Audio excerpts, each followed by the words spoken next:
Hello there, my name is Solmaz and you are listening to Tabling Thoughts podcast. In this podcast, I talk about my experiences as a relationship coach and psychotherapist. The little things that I noticed in my clients' day-to-day lives, which may affect the quality of their lives and relationships enormously, and for some reasons, they don't pay that much of attention to them. As I mentioned, I'm a relationship coach and I also practice as a psychotherapist in Ontario, Canada. In order to get more information about me, you may check my Instagram account, YouTube, or my other podcasts via the links in description. This is the 21st episode of Tabling Thoughts podcast, and I'm going to talk about toxic positivity.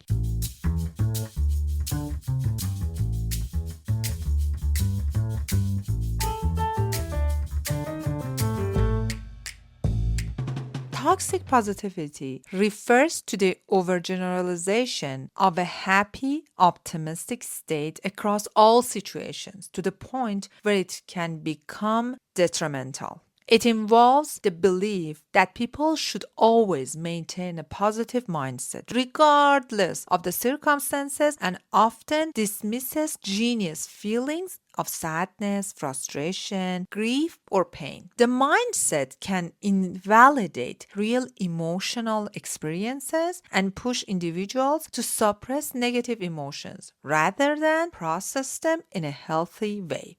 So, how does toxic positivity look like? It looks like in different ways, such as encouraging someone to just stay positive when they're going through grief, loss, or trauma. It looks like shaming people for expressing their sadness, anger, or frustration, implying that they should always focus on the bright side and see the full portion of the cup. It looks like avoiding uncomfortable emotions or difficult conversations by pushing positivity, which can lead to emotional repression. While positivity can be helpful in certain situations, toxic positivity disregards the complexity of human emotions and can prevent individuals from acknowledging and working through their feelings. Toxic positivity can manifest in many everyday situations, often without people realizing it. I have come across two clients who have been trapped in toxic positivity in many aspects of their lives, such as in relationships, by offering surface level support like, you will be fine, just stay positive, to a friend or partner who is facing a tough time. This can prevent deeper emotional connection.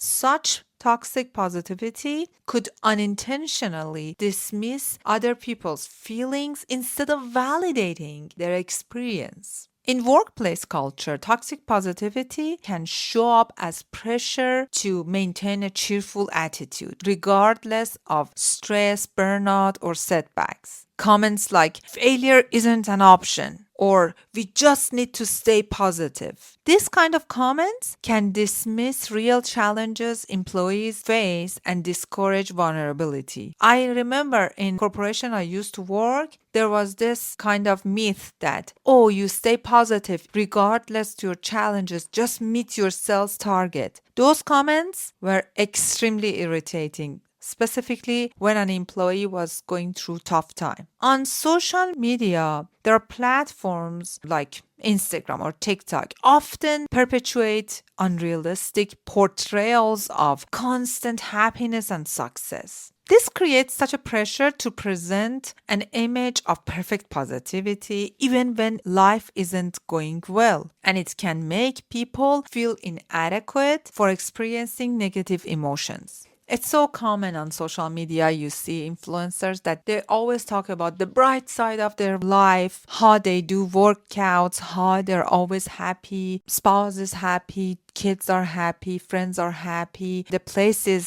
spotless, everyone is positive. But in real life, there is not such a thing. It's very important to reflect on what you see on social media as a small part of a big life. In parenting, parents might unintentionally use toxic positivity with their children by dismissing their emotions, saying things like, you're fine, don't cry, you're perfect, just be happy, don't worry, everything will be all right, instead of acknowledging the child's feelings and helping them process emotions. In self talk, when dealing with personal struggles, telling oneself to just be positive, it's okay. Suppressing their emotions can invalidate the range of emotions one feels. This trap can prevent individuals from addressing underlying problems and seeking help because they believe they shouldn't feel anything negative. In grief or trauma, which I think is one of the most bolded areas of toxic positivity, it is specifically harmful when applied to grief or trauma or mental health struggles. Statements like everything happens for a reason, or just look on the bright side, or this shall pass, don't think about it, let's party, let's get out of it, can feel dismissive of those processing deep emotional pain and preventing genuine healing.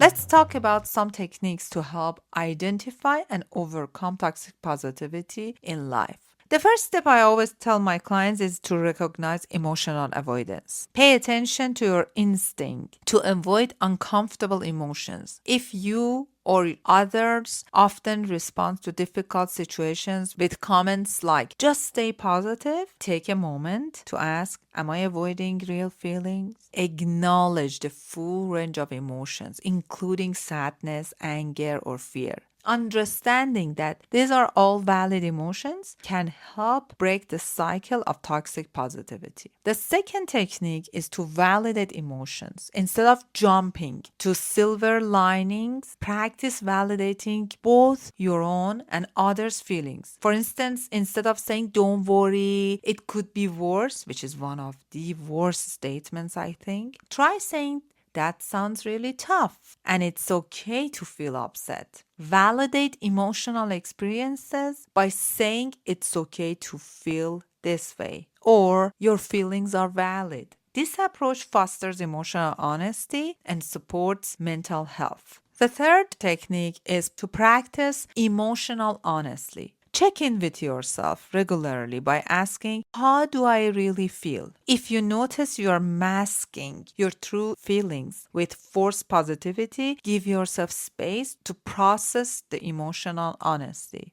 Journaling or talking with a trusted friend or therapist can help you stay in touch with your emotions and allow them to be expressed. The fourth technique is creating space for difficult conversations. When a friend or colleague come to you with problems, resist to argue to offer quick fixes or positive spins. Instead, listen actively and ask questions like, how are you coping with this? Or, what can I do to support you? Active listening is one of the best supports. Give others room to share their emotions without rushing to change the mood. Simply listening and offering empathy can help people feel seen and heard. Shifting focus from fixing to feelings is another technique. Notice if you are trying to fix emotions quickly through positivity and instead give some time to feel the real emotions. Practice saying things like, it's okay to feel sad for now, or let's sit with this feeling for a moment. Encourage emotional processing by recognizing that not every problem needs immediate solution and resolution. Sometimes the healthiest action is allowing the emotion to run its course. Instead of toxic positivity, you can set realistic positivity. Cultivate a realistic form of positivity that acknowledges challenges while maintaining hope. This means saying, this is hard right now, but I know I can find a way through it, rather than denying difficult emotions entirely. Use balanced affirmations such as, I'm allowed to struggle, but I can also work toward finding solutions, rather than suppressing any negativity. Last but not least, reframe positivity. Rather than using positivity to negate negative feelings, use it to support your emotional journey. Reframing might look like saying, "This situation is very difficult, but I'm proud of how I'm handling it," instead of denying the difficulty. Build resilience by reframing in a way that acknowledges both struggles and strength, ensuring positivity is authentic and constructive. My friends, I hope by recognizing and overcoming these patterns, you can create healthier emotional environment both for yourself and those around you. Fostering growth and genuine well-being is what I aim to cultivate in this podcast. Thank you very much for listening. Until next episode, take good care of yourself.